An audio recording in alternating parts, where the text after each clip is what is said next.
Hey SB fam, welcome back to the channel. It's me, Bella the Steak and Butter Gal. Firstly, I want to wish you all a happy Thanksgiving tomorrow. If you are watching this the day that I post, I wish you all a day full of laughter, love, and of course, delicious meat. I can't wait to share with you guys my conversation with Amy. She has lost 125 pounds total. She is now off all medication, including all antidepressants. But what I admire most about Amy is that she is an amazing mother to 9 children. Also to 2 raw carnivore German Shepherd puppies.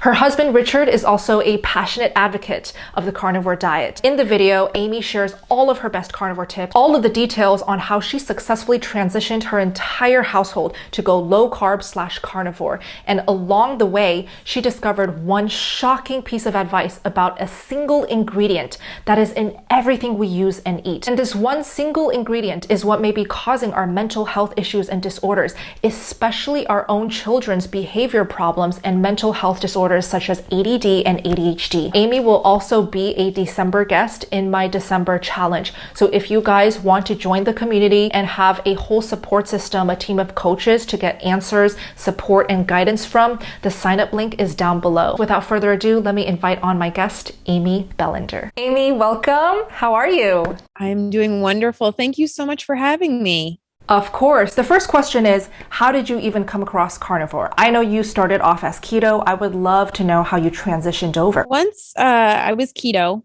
I had gotten off all of my medications, including 6 antidepressants and anti-anxiety medications, which I had been hospitalized for. I ended up having a suicide watch called on me and taken away from my family for 3 days and stuck into a facility so that they could watch me and make sure I didn't hurt myself or anyone else. That was kind of my turning point to, I got to take my health into my own hands. That's what took me keto. And then we had a very unfortunate event. We had a loss of life in the family from a 14-year-old niece that hit us really, really hard. I found myself beginning to get really nervous and anxious and worry about the well-being of my own children.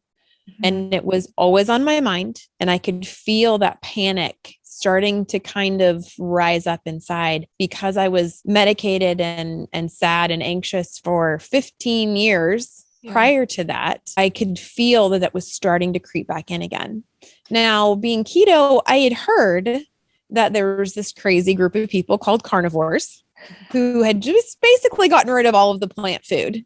And I thought, oh, well, maybe it'll be a little bit of a fun experiment. It naturally makes sense. We've already eliminated some things and I feel so much better. Why don't we take it to the next level?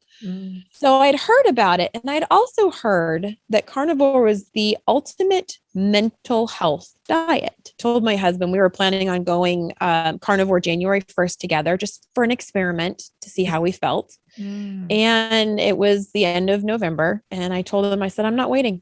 I said, if there's a chance that this can help, that going carnivore can help with my anxiety and my racing thoughts about worrying and panic for my children, I'm doing it now. And he said, absolutely, babe, 100%. I support you, whatever you need. So I actually went carnivore just before Thanksgiving. Within 2 weeks, the anxiety had completely gone away. I was back in control of my mental faculties. I could process, I could think things through clearly again. And I could get back to the point where I wasn't panicking. So I know the few plants that I can eat, and I will eat them on occasion. Other than that, I'm happy to stay, I'd say 98% carnivore. So 2 years carnivore. I always love to hear about my guests' adaptation period because this knowledge, tips helps the viewer so much. So how was your adaptation experience on carnivore? I think I had a worse time adapting from standard American over to keto. When I started keto, I believed that the way to do it was 7 to 10 cups of vegetables first. And then you think about your meat. So I started out super, super heavy in the veggie area. And I was just kind of getting burnt out on the veggies and discovered that I started to feel better the more meat I ate. So I'd say I took probably about a good 3 months to slowly wean off of the veggies. And I figured, I'm just going to take the plunge, get rid of the rest of it right away. So I didn't have hardly any adaptation period phase to go through at all. Amazing. For some people, that are afraid of that adaptation period, weaning down might be the way to go for you. If that's the one thing that's holding you back from trying carnivore, Yes. take your time. Yes, that is one of the best tips that I have learned along the way as well. I've heard this a lot too. Weaning off the vegetables, just transitioning slowly, take your time, and you can avoid a lot of those harsh adaptation symptoms. Now I want to talk about mom life. You are a mother of a gigantic household, dogs included. Yes. So we are a blended family. We have 9 total children. And my husband had 5 from his first marriage. I had 3 from my first, and then the little one surprised us. So she makes yours, mine, and ours. And then we have 2 German shepherds, and the husband, I'm not sure if he counts as a kid or as an adult. Sometimes it's 50-50, really. How do you feed all of these kids in the household? Do you feed them low carb? Do you feed them carnivore? How does it work? Being a blended family, getting the other household on board is always fun. It took almost a full year between my household and my husband's ex-wife. We're both low carb families now. Thankfully, the 2 that go back and forth still with my husband and his ex, they are low carb both places. And one of them is actually, I'd say probably 98% carnivore. He still loves to eat green beans and broccoli and almond flour things, but it does not love him back. Poor little guy. He's 8 years old, and he will end up throwing up in the middle of the night if he eats green beans. With broccoli, he'll end up with horrible headaches. Almond flour will mess up his digestion, and sometimes it'll be 3 or 4 days in between bowel movements, and he gets really constipated. The girls, they do like the plants a lot more. But we really keep them to the lower carb plants because we've discovered they bounce off the walls. If they get potatoes, or if they get too many strawberries, or if they wanted a watermelon, oh my goodness, they go bananas, and it will be for days. We keep them low carb as well, but they do enjoy more plants. So they'll eat berries, nuts. We don't do bananas, apples. That's actually too much fiber, and that really messes with their digestion and gives them belly aches. They eat tons of eggs. They love steak. Yeah. And they also can do dairy just fine. We haven't had any problems with that. Fish. As for the slightly older teenagers, they focus on meat, whether it's ground beef or turkey or chicken. And then they, because they're slightly older, are allowed to have a potato every once in a while. Gotcha. And part of that is because, one, potatoes aren't grains, because I think grains are really not good. And I warn them, potatoes have a lot of oxalates in them, so they need to be careful. I don't want the kids to be so restricted that as soon as they move out of the house, they binge and jump the other way. That's right. And that's one of the reasons that we still have keto treats in this house. We allow the keto chocolate chips, and we'll make keto brownies, and I will make the keto cinnamon buns, because I fear that if I restrict them too much, that they will swing. The pendulum's going to swing way back the other direction. And as soon as they're, free away from mom's house, then they're going to go crazy.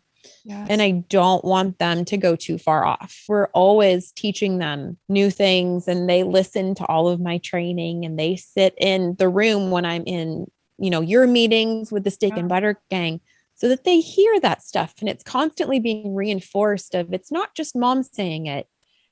There's more to it than that. Yes, absolutely. And since you brought up the SP Gang meetings, I have to bring up that every time you're in those Zoom calls, you always disclose some type of information that just blows us all away. Amy is all about doing the research, learning more, and sharing that info with people around her, including her family, but also the meeting members. So I remember you mentioned something about dyes in dish soap, even food dyes, and how absolutely dangerous they are. So could you share a little bit about that? It was an English paper that I had to write like 4 years ago. And we were just starting to look into keto, and I wanted to find something to write about that was in the health space. And I came across this whole dyes aspect of it. And I was like, No, artificial dyes can't possibly have that much impact on us, like food does. Because I was like, food has a major impact, but I'm sure that these dyes aren't really that big. And I found this lady, her name is Dr. Rebecca Bevins, and I found her TED Talk. Well, I reached out to her this year and I actually had her over on my channel to educate as many of us as possible about the dangers of artificial food dyes. There are some people that are so sensitive to these food dyes that they will actually have a lot of really negative side effects. And most of it presents in a mental way. Some looks like bipolar, where they'll be manic, and then they will be depressive, and they shoot back and forth between the two. Some of them look like OCD. Some of them are conduct disorder and opposition defiant disorder, where you literally get a high from doing what the person says not to do. Wow. And I actually raised one child that way. My second oldest was diagnosed with OCD, ADD, ADHD, and ODD, opposition defiant disorder, when he was 5. Wow. He was a danger to himself and he was a danger to others, because I would tell him at the age of 3, do not run into the street. You have to stay by mommy. You're going to get hurt. He would immediately take off and head for the closest street, wherever it was. He would go up and run up if I'd say, oh, there's a doggy. No, we don't know that doggy. We can't go see the doggy. You need to stay here. He would go run and jump on some stranger's dog. Jeez. Because I said no. Right.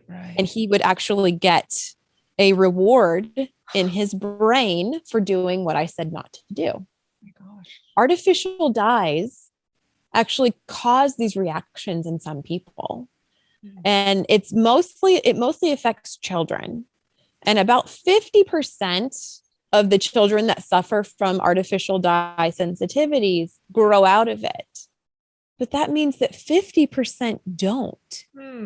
Terrifying. So 50% of those people are now adults. Yeah. And they have things like anger issues, road rage, anxiety, depression, bipolar, symptoms of Hashimoto's disease, and you have no idea where it's coming from. And the doctor says, no, your thyroid numbers are beautiful, but you don't feel like your thyroid numbers are beautiful. You know that there's a problem, but you're not sure where it is.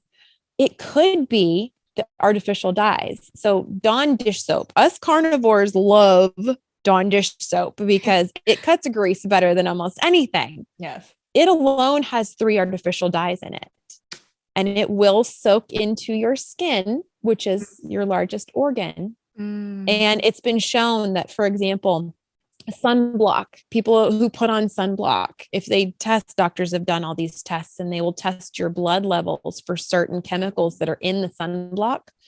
24 hours later, you will have extremely high levels of those chemicals in your blood. And that was applied topically. Yeah. So whatever you put on your skin, you absolutely do absorb, and it does affect you. So that could be something that you could be struggling with. You may have no idea. And it is, let me tell you, everywhere. It's in your toothpaste, your mouthwash, your deodorant, your shampoo, your conditioner, your dish soap, dish detergent. It's everywhere. But even your scented candles, I'm really sorry to tell you, could be having similar effects to that too. Like I said, so eye-opening, so mind-blowing, everything Amy shares. So, well, what do you like to use in your household? What brands, what products have you immediately swapped? Okay. So as I discovered things one by one, we got rid of all of them. For the dish soap, we switched over to Mrs. Meyer's. Yes. I love all of her scents, especially like the orange clove right now because it's fall and it's got a beautiful crisp scent. We switched over to her for hand soap and for dish soap. Molly Suds is my favorite laundry detergent so far. It seems to clean really, really well. There's no byproducts. You can get 1 bag. It's about this big and it'll last you for like 120 loads, even large loads. So love that one. We go with the Shea Mountain products for hair and skin. Those ones seem to be some of the cleanest ones that we've been able to find. Honest Baby is a good one for the kids, even though they're a little bit older. We still go with the baby wash. Same thing with like toothpaste. We don't use fluoridated toothpaste. We've discovered that we're pretty sensitive to fluoride. We removed it just to do an experiment to see if we got rid of it, in our drinking water. We got rid of it in our toothpaste, our mouthwash. We brought it back in and it started making us a little bit more aggressive and kind of gives you a little bit of brain fog. So we stay away from the fluoride as well. So the kids' toothpaste, they use one by Tom's, I believe it's an unfluoridated one. And for the adults, we actually have a tooth powder that I make. It's a recipe that I got from Wellness Mama, and I can send you the link so you can put it down below. Sure. And we make that. It's just super simple ingredients, and then we can control what essential oils we put in it. That's how we freshen rooms, is essential oils. Force of Nature is my absolute favorite cleaning product. We have been using them for years, and it comes in these tiny little packets, and you electrolyze the water and then you pour it in there and it smells like pool water, and it cleans as well as bleach does, without the side effects of bleaching your clothes or being harmful to your skin. Perfect. And then with the food dyes, are there any foods that you just avoid at all costs? I'm guessing you don't really use any types of processed foods in the household. Yeah. Once we finally got rid of all of the processed foods, which is where most of the food dyes are hiding, That's right. even the keto stuff, they'll tell you, oh, keto sprinkles, and it's totally okay to eat this. Do you look at the back of it? It's got red dye 40, yellow 5. So it's still in there. And I think for most of us in this space, the goal is health. Yes. It's not, especially for children, the goal is not weight loss. That is not why my children eat a low carb diet. My children eat a low carb diet for their mental ability. Because we have one child who couldn't speak very well. She had a hard time learning English. Bella, our youngest one. Oh, Bella. She had her own language up until she was about 3. Okay. And she was really struggling. And she also suffered from asthma. She ended up being hospitalized at the age of 4 for RSV. RSV is called respiratory syncytial virus. It's respiratory. And it usually only affects children under the age of 2 to that extent where you would need to be hospitalized. Well, at the age of 4, she got RSV and she was hospitalized for it. But while she was hospitalized, she barely ate anything. Obviously, she could barely breathe, coughing really bad. They got her breathing under control. We were doing all kinds of breathing treatments, and they said, well, she's barely eating. Why don't you bring her something that she really likes? Princess goldfish, right? Because that was her favorite thing, was the princess goldfish. So I said, okay, I'm going to be the cool mom. I'm going to bring the goldfish. Now, me as a keto person, carnivore person at this point in time, I was carnivore then. I never made the connection that my child could benefit from this way of eating too, because us as adults, we think, oh, we're the only ones that really have problems. Our kids, let the kids be kids. Yes. So as a carnivore, I bring my daughter a bag of princess goldfish in the hospital and I give it to her. And she's all hooked up to all these sensors and monitors to monitor her breathing. So I give her a handful of goldfish and she starts eating them. About 45 seconds later, she has this massive coughing and asthma attack. Oh my gosh. And the doctors rush in and they give her a breathing treatment and they up her oxygen because her pulse ox dropped by 7%. And I kind of looked around and I looked at the bag of goldfish and I went, no, there's no way. Oh, okay. So we wait till she gets better. And then the next day, mommy decides to repeat the experiment. Wow. So I said, Bella, you want some goldfish? Yeah. Okay. Here. And this time I waited until after she had just had a breathing treatment. Because I thought, well, maybe it's because, it was towards the end and she needed another one. So we're going to wait till after the breathing treatment. So they come in, give her the breathing treatment and leave. Want some goldfish? Yeah. I want some goldfish. Again, about 45 seconds later, her pulse ox drops by another 7%. She has a massive attack and they have to come in and give her rescue inhaler.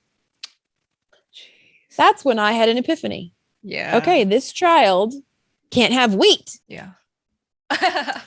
So she went gluten-free. And I figured that would fix everything, gluten-free, because gluten-free is so healthy, especially for children. COVID officially hit and everything shut down. She couldn't go to daycare anymore. Okay. So she was home all the time.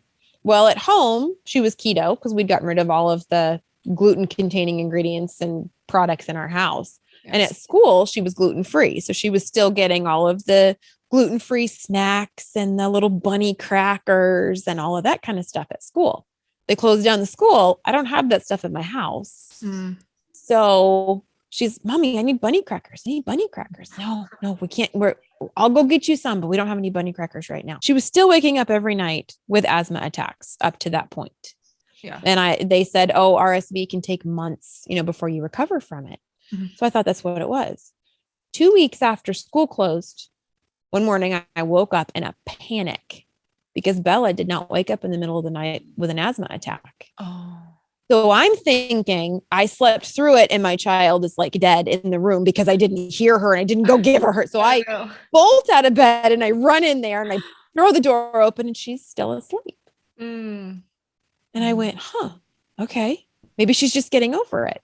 Yeah. So then she wakes up and then she says, Mommy, can I have bunny crackers? And I went, oh, that's right. Bunny crackers. And I said, oh my gosh. Oh, okay. Mama's going to go get you some bunny crackers. So we repeated our experiments and I made sure she was good for a couple of nights. And then I gave her some bunny crackers. Yes. That night, she had the worst asthma attack that she had had since we'd been home. And I went, but it's gluten-free. It's just rice. Yeah. I said, guess what? This child is keto now. Oh, wow. And that is when we took her keto. And ever since we've been keto with her, we've gotten rid of all of the products, including the keto products in the house, except for a very few specific ones that I'm okay with. And that's how the kids became keto, was actually through Bella and her asthma and things like that. It had such a huge impact on her that we kind of looked at the other ones and went, what can we do with you? What's it going to do for you? Mm-hmm. And Cassidy, my stepdaughter, at the age of 5, was diagnosed with ADHD. And rightfully so. She was one that would literally fall out of her chair at school and hit the floor because she was just wiggling so much. She could not hold still. They would learn a new concept. A month later, she could still not grasp the concept. Mm-hmm. She couldn't remember new spelling words. She couldn't remember new math at all, nothing. And she would just cry and cry and cry because she couldn't understand it. She couldn't remember it. Mm-hmm.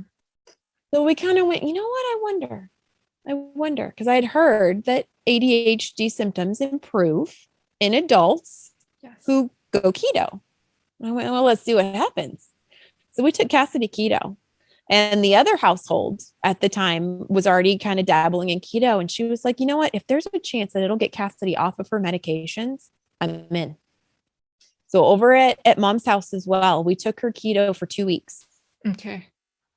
The difference in 2 weeks was astounding. Mm-hmm. She could sit at a family dinner and not fall out of her chair. You could ask her what she learned at school that day, and she could actually remember. She goes, no, I can feel the difference. She goes, it's not fuzzy anymore. Wow. And it was like, okay, then you too, my sweet love, are now keto. So we took it over to Noah, the last one. And with him, it was more the boy, hyperactive and, oh yeah, gung ho. And sometimes he'd get a little angry if he didn't get his way. Mm-hmm. And so he would get really, really, really upset and he would do this with his hands and he would shake and he'd have tears running down his face because he'd be so angry. Wow. We took him keto and that fixed, I want to say about 90% of it. And then we just recently started having the same issues again with the kids coming back, but they're very clean keto and carnivore. And we're going, why are you acting like, your ADHD is coming back? Why are you so angry, Noah, that you actually hit your sister? Yeah. What's going on? It was the artificial dyes. Wow. One of their allergy medications had Blue Lake 1 in it. In the medication even? Yep. In the swallow pill. Wow. And it's one that you swallow. So it's not even like the liquid stuff that the kids have to drink that's, fire engine red. It was in the little swallow pill of an off brand of Zyrtec. And it has Blue Lake 1 in it. Oh, wow. And it was like, oh my goodness. So we stopped it. And about 3 days later, kids are totally back to normal. For them, they respond to the food, to the dyes, just as much as they respond to the sugar. That's right. So now I have to know, because I have a little brother, he's 12 years old, deep in sugar addiction, processed food addiction. His favorite food is just the worst types of foods. And every time I go back home to visit my siblings, I'll cook him keto meals, right? I have some go-to, meals that I know that he likes. So here's where I'm seriously wondering how you got over their fits. Like, but mom, I need chips right now. I need that candy bar. I have to have it, right? What do you do in that situation? I am huge on education. Yeah. And so we sat down and we watched the documentary Fathead. Oh. Because it's more on the kids' level. It's got some cartoon animation and stuff like that. So we sat down and we watched that together. Mm-hmm. And even though they're a little young, I would talk about it and I would say, this is why we don't eat that stuff anymore. Cause I don't want that yucky stuff happening in my body and it hurts my brain. Yes. And break it down to their level. And so then the kids would say, well, can we have chips? And I go, you know what, honey, we can't get those chips anymore. Yes. And it's true, because we could not get those chips without the really negative side effects. So I'd say we can't have those anymore. I don't think we're going to be able to make one that's going to taste the same, but maybe we can find something else that we like just as much. So then we switched over to like the wisps, little dried cheese rounds. They're great. And for some things you can kind of find a replacement for them. But for other things, I just got to be real. And I got to be like, you know what? That hurts us. I don't want to hurt us anymore. Let's find something else that we could eat instead of that. Because I tried. Oh goodness. Did I ever try in the beginning? Oh no, these are your chicken nuggets. These are the same chicken nuggets. But I just spent 3 hours in the kitchen making keto chicken nuggets. Right. And they would take one bite and go, these aren't the same. Right. And they refused to eat anymore. Yeah. So then I had to start being real and honest with my kids. It was like, you know what? No, it's not the same. And I love you too much to give you that other stuff. So how about you help me make some new chicken nuggets? Let's see if you can make even better chicken nuggets. And then they'd be like, wait, me? And I'm like, here's the measuring scoop. Let's go. And let me tell you, as a mom, it's exhausting. Yeah. I love my children and I'm a YouTuber and I'm making videos all the time and I'm making recipes for the YouTube. Take your kids to work day can be a little bit exhausting, and that's what it is. And it's tough and it takes me 4 times as long to make any meal. But they are learning from it. And I got to just bite my tongue, take a step back, take a breath and go, it's worth it for them to enjoy this and get the joy of cooking and learning and being able to provide for themselves. Because so many kids nowadays don't know where their food comes from. That's right. My kids know how much work it is to eat dinner.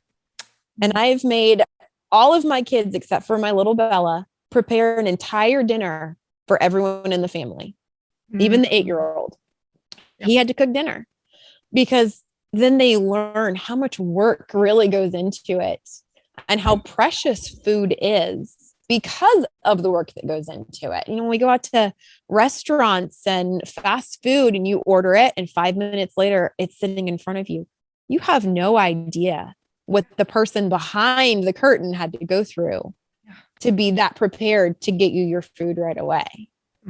So we've taught our kids, you got to think ahead. You're going to want burgers tomorrow. You better start defrosting the meat tonight. You got to go pull it out of the freezer tonight, or you're never going to have burgers. Bravo. And so education is a huge part of it and getting them involved. Come help me cook. Really?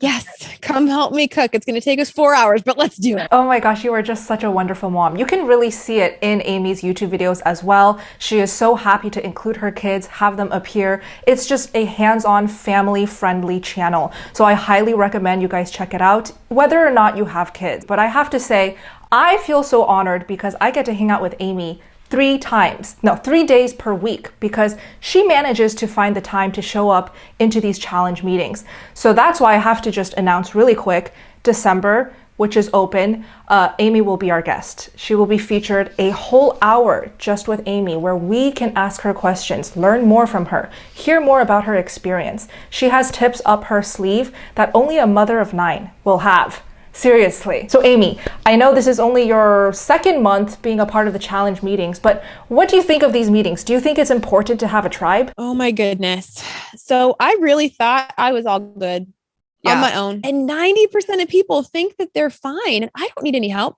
I mean, I've got about 5,000 hours of education right now into keto and carnivore and this lifestyle. So I'm thinking, I've got it figured out. There's always more to learn, but I can just keep watching YouTube videos. Mm-hmm. And I love, one of the last meetings that we had was Dr. Ifland. That's right. And she brought to my attention something that I knew in the back of my head, but I didn't know what I knew. Those meetings are where we get one of our biggest hits of oxytocin. Community gives you a boost in a way that you do not understand on a level. I mean, it's literally down to a cellular level. Finding your tribe and your community where you fit in with like-minded people, there are no words to describe what that can do for a person. And I loved the way that she said that Bella is our oxytocin dealer. And it's so true. Because even though, and you'll say, look, I'm a girl who eats meat. It changed my life. I'm just trying to tell people about it. I don't have any formal education. I'm not a dietitian. I'm not a nutritionist. I'm not a doctor. But that doesn't mean that you do not bring so much to the table and present a safe place for all of us to get together and be able to talk about our struggles and build one another up. And well, this is what worked for me. I know that there's no evidence that maybe that's the way we should do it, but it's worked, really good for me. Yeah. And so many times it's what the other person needed to hear. In the meetings, we have people that come with all of their praises. We have people that come with all of their pain. They will break down and cry in the meetings. And I don't know how many times the videos are on and all of us are just bawling. Yeah. Because it's a village. And even though we live across the world from each other in some cases, we can still build each other up and come together. So 100% recommend you need to find your village. And if it happens to be with us, look down below for the link, because I think we have a pretty awesome village over there.